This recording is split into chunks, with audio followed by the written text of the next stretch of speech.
it wasn't. I knew it wasn't direct, but from our last argument and all of that, I felt so bad. I didn't know how to admit you or any shit to you. I was just going to sit like, yo, no. I know, okay, everybody learn every day and all of that.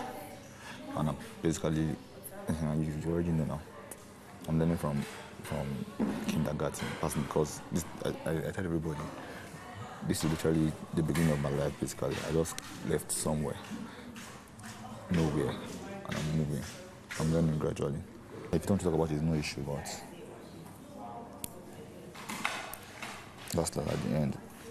Let's be positive, show me now. At the end, I'm here. Yeah, I know I have a lot of flaws, so yeah, I have plenty of flaws, and I want to really work on it, really. Maybe just take your time, Shy. If you're ready to trust me or anything, then fine. With time. That's what I'm saying now.